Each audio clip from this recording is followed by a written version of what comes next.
नमस्कार, मैं साक्षी। स्वागत है आपका हमारे चैनल पर। राहुल गांधी ने हाल ही में एक बड़ा बयान देकर सियासी माहौल गरमा दिया है। उन्होंने साफ कहा है कि प्रधानमंत्री नरेंद्र मोदी सिर्फ 15 से 20 सीटों की वजह से तीसरी बार प्रधानमंत्री बन पाए हैं और अगर उन सीटों पर धांधली ना हुई होती तो आज मोदी प्रधानमंत्री नहीं होते। राहुल गांधी का दावा है कि उन्होंने इन गड़बड़ियों के पक्के सबूत इकट्ठे किए हैं जिन्हें वो बहुत जल्द चुनाव आयोग और जनता के सामने रखेंगे। उन्होंने अंग्रेजी में दिए एक बयान में यहां तक कहा कि उनके पास अब 100% प्रूफ है और आने वाले दिनों में वो ये सिद्ध करके दिखाएंगे कि लोकसभा चुनाव में किस तरह से धांधली हुई और चुनाव कैसे रिग किया गया।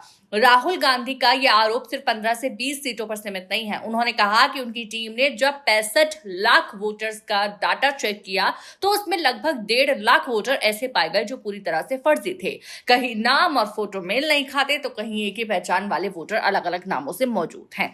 उन्होंने कर्नाटक और महाराष्ट्र में भी ऐसी ही धांधलियों की बात की और दावा किया कि अब बिहार में ये खेल चल रहा है। उन्होंने एसईआर यानी वोटर लिस्ट वेरिफिकेशन प्रक्रिया पर भी गंभीर सवाल उठाए। तेजस्वी यादव समेत कई विपक्षी नेता भी ये आरोप लगा रहे हैं कि उनके नाम वोटर लिस्ट से हटा दिए गए हैं। राहुल गांधी ने यह भी कहा कि चुनाव आयोग के कुछ अधिकारी इनमें सीधे शामिल हैं और उन्होंने चेतावनी दी है कि आज नहीं तो कल उन्हें जवाब देना ही पड़ेगा। उन्होंने कहा कि सिर्फ एसईआर तक सीमित मामला नहीं है बल्कि लोकतंत्र की बुनियाद पर हमला है। खास बात तो यह है कि इस मुद्दे पर सिर्फ विपक्ष ही नहीं, सत्ता पक्ष की सहयोगी पार्टी जेडीयू के नेता भी सवाल उठा रहे हैं। ऐसे में यह मसला और गंभीर होता जाता है।